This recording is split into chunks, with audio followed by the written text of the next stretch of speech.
Well, for the first time in 8 days, we finally have a Nashville Predators hockey game to talk about, and it was a complete dumpster fire. We'll talk about what went wrong for the Preds in their 4-3 loss to the Stars, and one Predator who had a uncharacteristically bad game. Something was something that stood out as very bad. Plus, Olympic hockey, USA playing their first game. Break down the big moments for that. What we liked, what we didn't like, all coming up today on Locked On Predators.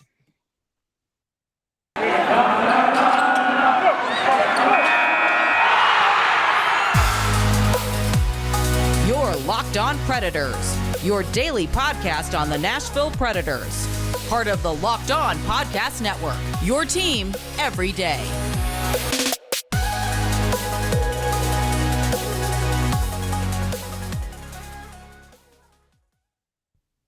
This is Locked On Predators. Thank you for making us your first listen of the day. As always, I'm Nick Morgan. I'm a writer and editor at ontheforecheck.com, and I have a partner in crime whose catchphrases I heard repeatedly in my head last night while watching this Predators hockey game. Yes, it was said out loud many times in our house. I'm Ann Kimmel. I'm a writer at ontheforecheck.com. There's a lot of what the flag nogs, a lot of snack sin bin related grammar there. Yeah. Let's talk about the Preds game last night. Let's. Yeah. 4-3 loss to the Dallas Stars. It was a lot messier than what the score indicated. The Stars went up early in a controversial fashion. And then the Tolvanen tied it, and then they kept going back and forth. It was 3-3 after the second intermission, and then Luke Glendening with a pretty easy goal right at the start of the third period. That proved to be the difference maker. All right, Ann, let's start off as we do always. This should be interesting. Oh, yes. One word to describe the game. Okay, so have you ever seen the movie The Cutting Edge? I have not. Oh my gosh, Nick, I have a feeling I'm about to learn about it, though. You are, and be assigned the watching of it. So The Cutting Edge is an older movie, and it's about a hockey player who has an injury, and he is roped into becoming a pairs figure skater with a relatively difficult female partner. And one of the scenes is he's learning that hockey skates and figure skates are two very different things. And on figure skates, you have what they call the toe pick on the front where you can stop, and he's not used to that. So he'll do something and he gets caught up on the toe pick and falls over, and his snarky partner will say, "Toe pick." And he trips and falls again, and she looks over and she'll say, "Toe pick." And then he still can't quite manage it and falls over again, and she'll say, "Toe pick." And that was me during this game, because the Nashville Predators repeatedly kept doing things that they should learn from, like going into the sin bin, where, by the way, there are no snacks. You'll find no Built Bars in the sin bin.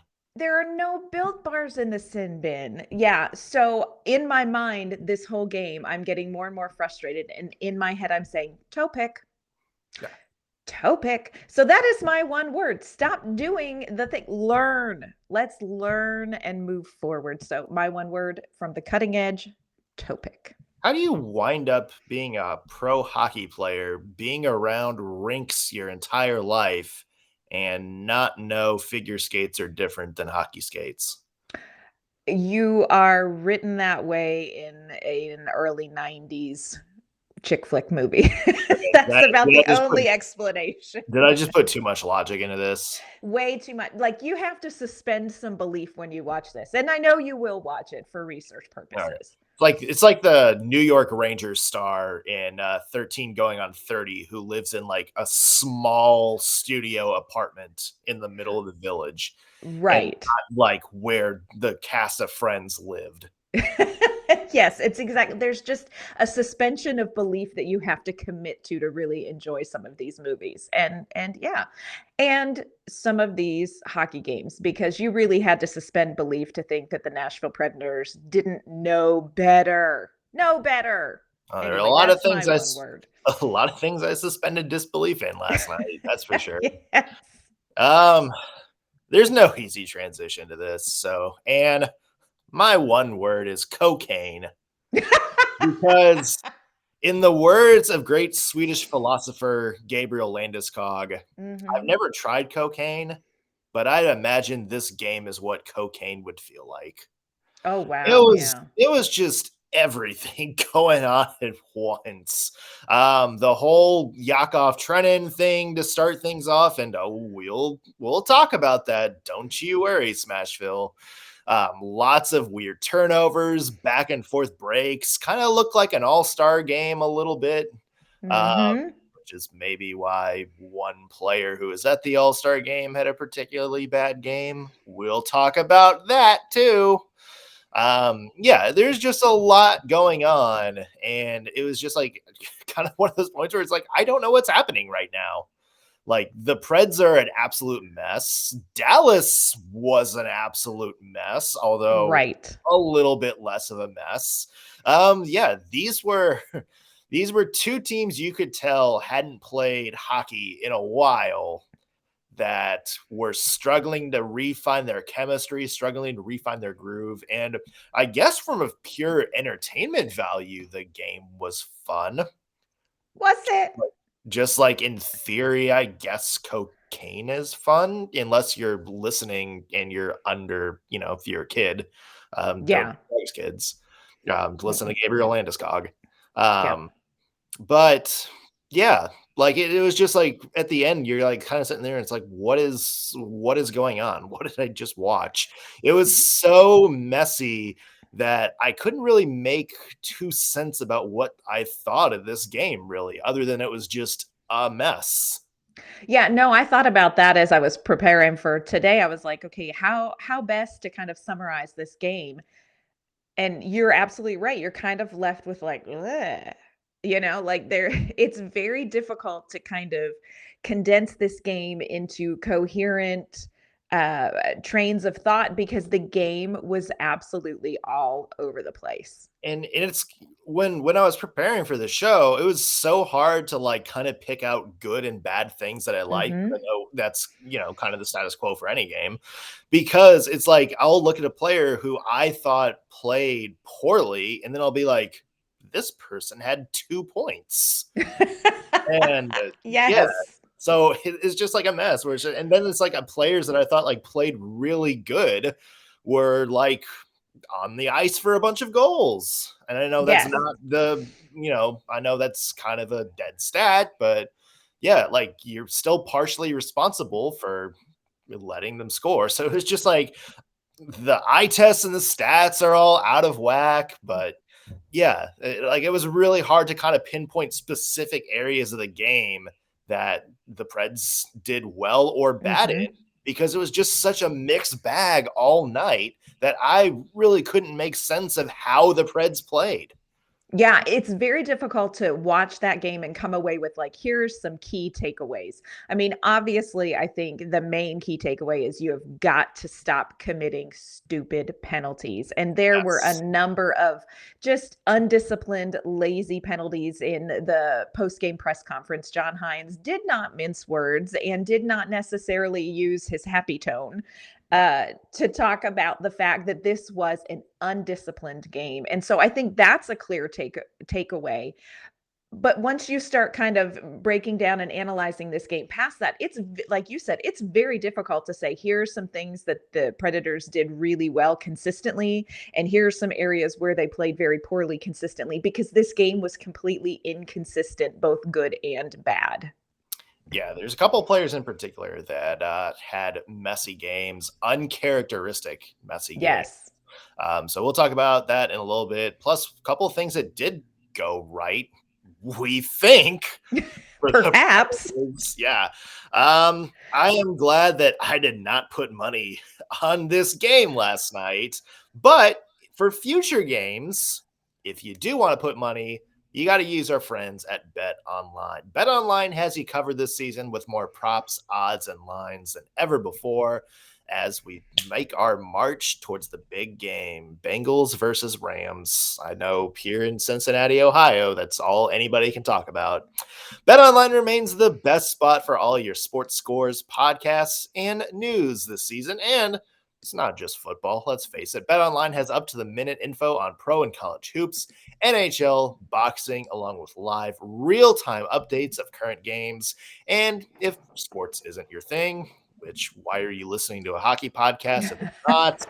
They still also have all of your favorite Vegas casino games on tap. So don't wait to take advantage of this amazing new offer available for the 2022 season. Bet online, where the game starts. Big show tomorrow, and it is So excited. our Pred Olympics. Yep. So what we're going to be doing is we're going to look at the Preds roster and figure out what Olympic sport they would absolutely dominate. Who will take the gold in figure skating? Who's the best speed skater? Who will just crush the downhill super G, giant G, I don't know. Super G. Who's a great skier? Yeah, and who's Anne's favorite sport? The cross country ski and then shoot something. It's biathlon. Yeah. Biathlon. Yeah. I don't know why Americans don't win that more often if it's shooting stuff. It must be the skiing that trips us up, and we'll just leave skiing. it at that. Yeah. Speaking of being tripped up, yeah, penalties doomed the Nashville Predators last night. Let's talk about Roman Josi, shall we? Usually a topic I love. Yeah. Maybe Yosi's worst game as a Pred in quite some time. And again, this is one of those things. You look at the score sheet, he had 2 assists. But unfortunately, those 2 assists were supplanted by 4 giveaways, a couple of defensive lapses, and a couple of really, let's say, sloppy penalties is a nice way to play it. Josi was a player that I think looked completely out of sorts last night. And I'm not singling him out because a lot of Predators were just off their game. I think they were off their game as a team. But it's jarring that when a player like Roman Josi, who's having a better season than his Norris Trophy year, has a game this bad, you notice it. And I think that's kind of the takeaway a lot of people were making after last night's game. No, I agree with you. I think Roman Josi did do, you read off the stats and he had 2 assists and you think, okay, he did do some things well, but the mistakes that he made were so glaring that it seems almost hard to think, okay, yes, and he had points on the score sheet because he just had penalties, tripping penalties. We just don't see Roman Josi make those kind of mistakes. He had some giveaways. We just don't see Roman Josi make those kind of mistakes. And to have a number of them in the same game really was a glaring issue. And again, like you said, this is not the only person who did not have a great game, but it was so noticeable because these are all mistakes that we are not used to Roman Josi making. And when he's making a couple of them in the same game, it really was a little bit jarring is a good word. Yeah, it was a little bit, it was very noticeable. And something that he was very frustrated about himself in the post-game press conference. Again, he, owned up to the fact that, look, I had undisciplined, sloppy penalties. There's no reason for me to be taking these, these penalties that I did. And he was asked what were some of the good things that the team did. And he said, well, there were some good things that we did, but it's overshadowed by some of these mistakes that they made. And that summarizes the game and Roman Josi's performance, I think, very well. There were some good things, but it was all overshadowed by mistakes in just undisciplined hockey. Yeah, and kudos to him for actually, saying it. That's what you want to hear from your and it's like, look, if you're going to point the finger at the team, point the finger at yourself first. And he's certainly that. Yeah, but I mean, there's a lot of Predators that did good things all night. I think Philip Forsberg had a really strong game, even though he didn't score. Matthew Shane, I think, had another strong performance. But it's just kind of, as you mentioned, there's a lot of that kind of seems like faint praise for the Predators because there's so many bad parts of the game. But yeah, like I think he's right on in saying there's a lot of good things, but they're overshadowed by some glaring mistakes that physically cost the Preds some Yes. ground on the scoreboard. Well, not only that, but Dallas had some very glaring, obvious mistakes as well, and Oh, for Nashville sure. just couldn't capitalize on them. And so that's part of the frustration too, is that you are given opportunities by, this Dallas team who has struggled with consistency, who has struggled with playing disciplined play, who has struggled with things like penalties, and you were given opportunities, to convert those into goals and into momentum. And Nashville just didn't even take advantage of that. And so I think that just compounds the frustration in this game. It's not that they played messy against a team that played a clean game. It's that they played messy and they didn't capitalize when they were gifted opportunities. Yeah, I think especially late in that third period, you saw a lot of defensive breakdowns from Dallas, and you kind of think, uh-oh, well, here's where it comes. Here's the chance the Predators needed to get back in, and they just could never find the, Couldn't do it. pull the trigger on that chance. Speaking of being gifted opportunities, Anne, how about the Yakov Trenin situation in the first period? Still not 100% sure what went down with that. So Yeah. if you didn't watch the game, Yakov Trenin laid a hit on I can't remember I think it which was Klingberg. Klingberg. Okay, I yeah, think so. it was Klingberg. Laid a hit, looked clean, like at Hmm. first glance, just looked like a big hit. Jamie Benn comes over, takes exception. Jamie Benn gets called for a penalty. There's no hand raised, no penalty on Trenin's hit. The refs get together, give Trenin a 5, and then after that, review what they just discussed and then bumped it down to a minor. But Yes. my whole thing from that is it was a clean hit. Hmm. Like, and I'm willing to stand by that. Like, it was a clean hit. Like, the head was not the principal point of contact on that. I mean, it was a shoulder Correct. to shoulder, and yeah, like there was like Klingberg's head. I think kind of wound up like whipping back into Trenin's body, but yeah, it like wasn't elbowing. Like we know what elbowing is. That's when you do the drive by and kind of chicken wing, Right. as you're going by, or just kind of have your hands up going into the boards. It wasn't anything like that. But if no one called the penalty to begin with, like if no one saw it, like why, like what are you doing? Like is it just like, oh, we're going to let this go until the we have a chance to like get a call from Toronto and review it? Because that's dumb. If you either Yes. see it happen or you don't. And if you see it happen, you're like, well, I'm not like sure like how clean that was, if that's a 2 or a 5, call the 2 and then wait for Toronto to call you and review it and see if it's a major. Yeah. Like that's the standard operating procedure.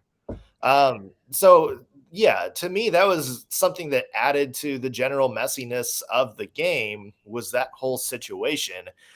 A situation that I think the refs got it wrong in every step of the process that they took. Yeah, in just the timing of it, the way that it played out, like you said, by the time they called Yakov Trenin for a penalty, he was already over sitting on the bench Yeah. doing his thing. The Nashville Predators thought, okay, we're on a power play because Jamie Benn was trying to get Yakov Trenin to go, and bless Yak, he's just smiling at Jamie Benn. They had the You power know, play unit on the ice. right, Yeah. right. Like this whole, I mean, this whole game had moved to the next step after this. So to have it kind of called back and a penalty called, it it just interrupted the flow of the game. It didn't make any sense. And I know that the commentators were trying to say, well, this is the way that it should be done. And I'm thinking, well, is it? Is it the way it should be done? So yeah, I think it was I think it threw Nashville a little bit. Just the process of it. it's their job to bounce back from situations like that. And of course, they did not. But yeah, I thought that whole thing was just a bizarre, bizarre experience. Yeah, and I think it was compounded by just 30 seconds later, Dante Fabro takes the penalty. Um, Bless. one that could have gone either way. Yes. Like it was one of those that sometimes you see called, sometimes you don't. Not denying that Pete didn't hold on that, but then that's what led to Dallas's first goal.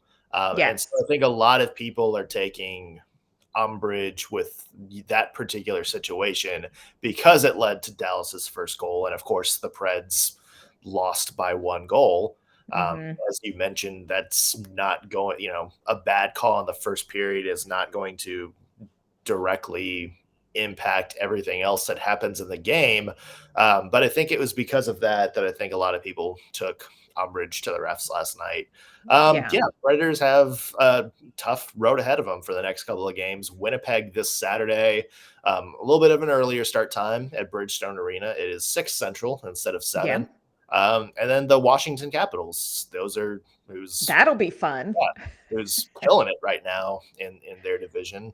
So yeah, I mean these next 2 games, and you can't afford a game like you had last night because Winnipeg is a tough team, Yes. as we unfortunately know here in Nashville, and then Washington is Washington.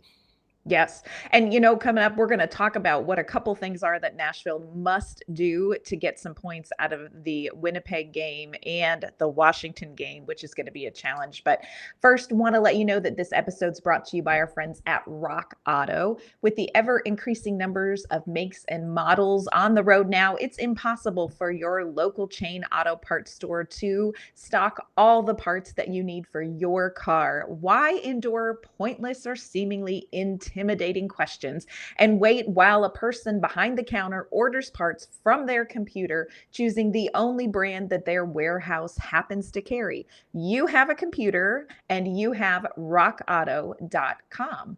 Rock Auto will help you save time and money. Why choose to spend 30, 50, or even 100% more for the same parts from a chain store or car dealership? Rock Auto is a family business. They've been serving do-it-yourselfers for over 20 years, and their prices are reliably low for every customer. Go explore their easy-to-use website today, and you'll find the solution for your auto parts needs. Go to rockauto.com right now. See all the parts available for your car or truck. Write "Locked On" in their "How Did You Hear About Us" box so they know we sent you. Amazing selection, reliably low prices, all the parts your car will ever need. rockauto.com.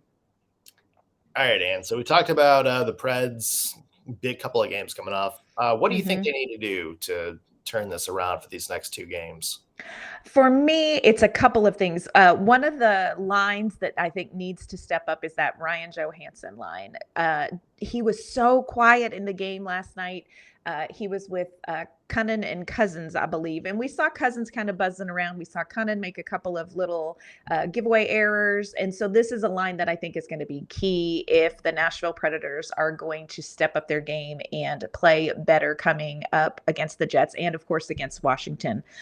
Goes without saying they need to commit less penalties and play more disciplined hockey. I have a sneaky suspicion John Hines will be talking about that with his outside voice at practice today. I'm just saying. And another thing I want to get your thoughts on, Nick. 2 people missing from the lineup last night, Matt Benning, Mark Borowiecki. How important do you think it would be to get those guys back? Well, I think you saw last night there were a lot of defensive lapses, and I think Borowiecki and Benning are 2 guys that don't have a lot of defensive lapses. Like, yeah, they're not game-changing defensemen, but they're defensemen you can put out there in crucial times and know that they're reliable enough to not make a mistake. And I think that's another example of that the Predators defensemen really only go like the depth only really goes 6 defensemen. And that's I think something that potentially David Poyle might keep in mind at the Mhm. trade deadline is just Yeah. maybe one other guy that can maybe rotate in and out of that 6th role. And if something does happen, you have another pretty decently caliber defenseman to step in there. It kind of reminded me of Tampa when they won the COVID Cup that one Yes. year in the bubble, where they were just like kind of rotating in and out, like Luke Shen one night, and then Zach Bogosian another night. You kind of have all these different people playing nights, but each night they played, they weren't just like throwaway guys just to like Yeah. fill 8 minutes or whatever. Like they actually played a pretty solid role in every game they played. That's something like that. But I definitely think you notice the absence of those Yes. two guys last night. Yeah, and I think too on special teams as well. I think we need those guys back on the kill. Another thing, Ellie Tolvanen only Yeah. ice time last night after scoring that goal. We hadn't heard anything from the Preds Mhm. as far as an injury. It really wasn't mentioned on the broadcast. So we don't know if he got banged up somehow, if it was a coach's decision. We don't know. So I assume that's something we'll might hear about in the next couple of days. Yeah, for sure. And that's somebody who the Nashville Predators are going to want healthy, even though, he may not be scoring at a pace that everybody would hope for. His complete game would be very missed, especially coming up against a team like the Winnipeg Jets. Ellie Tolvanen is somebody you're going to want out on the ice for that. Yeah. Happier hockey news. USA men first Olympic game is now in the books. And yeah, it was a good win. 8-0 over China. Yeah. I think it's a game where you like look at the final score and think, oh, well, yeah, of course, we've heard about how bad China is. You watch the game, a little bit maybe of a different storyline, especially that first period. And yeah, what were your thoughts, Ann?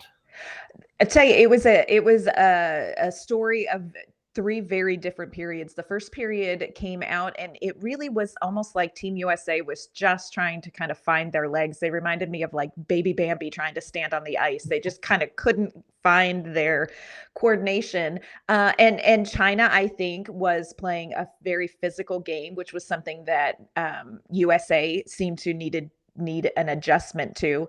Second period, all right, now we're starting to pick up some momentum, and Team USA outscored China 3-0. And then you get into the third period, and it's finally like, okay, now we've got our sea legs. And really was a much more dominant performance. Kind of what I think we expected from the get-go, that it just took Team USA a little time to find that next gear in this game, but a really good win for them. Yeah, and I think the broadcast mentioned it a couple times. It was just like, hey, this is a reminder that most of the guys on Team USA weren't even expecting to be in consideration for the Olympics just about a month ago. Uh, Right. so, this was completely thrown in there where China, even though their results leading up to this had been really, really bad, they're a team that has played together for years. In fact, most of them are on the same KHL team. And also on that note, side note, really good to see Brandon Yip and Jeremy Smith in the Olympics on Team China. Brandon Yip, very underrated Predator back in the early 2000s. Jeremy Smith, a longtime Milwaukee Admirals goalie, part of the Preds organization. So good to see them Yeah. in the Olympic Games. Probably something we didn't expect a few years ago to happen, but there we There go. they are. There they There are. they are. And in women's hockey news, we know Brianna Decker broke her leg, tore ligaments in her ankle, is planning to have surgery after the Olympics when she comes home. They were bringing Britta Curl over as a sub or an alternate to kind of take her place. And Britta Curl posted on Twitter she has tested positive for COVID. Man. And will not be joining the team. So Team USA women's team playing tonight at 10:10 Central Time this evening in the quarterfinals against Czechoslovakia. So that's going to be a great game. If you are hungry for some great hockey, plan on staying up a little late for that game. Yeah, well, definitely worth seeing. A lot to look forward to if you're Team USA. Hey, finally a couple of Olympic golds. So let's go get some more. There you go. All right. Well, tomorrow on Locked On Predators, speaking of Olympics, it's the Pred Olympics. Basically, what we're going to be doing is figuring out what Olympic events our Nashville Predators would absolutely thrive in. And we want to get your takes too. So be sure to stay tuned. Be sure to tweet us what you think at LO_Predators. We are interested to hear your input on this. Until then, Anne, where can find your work online? You can find my work at ontheforecheck.com, and you can find me on Twitter at AnnK_Mama on Ice. I'm Nick Morgan. You can find my work at Twitter at _NSMorgan. Read my work at ontheforecheck.com. And as we mentioned, be sure to follow the podcast at LO_Predators on Twitter. If you're watching us on YouTube, be sure to subscribe, leave us a comment, like the video. Any little bit helps. We are going to call it a day. That's it for the Locked On Predators podcast. We will see you tomorrow, everybody. Thank you for making us your first listen of the day.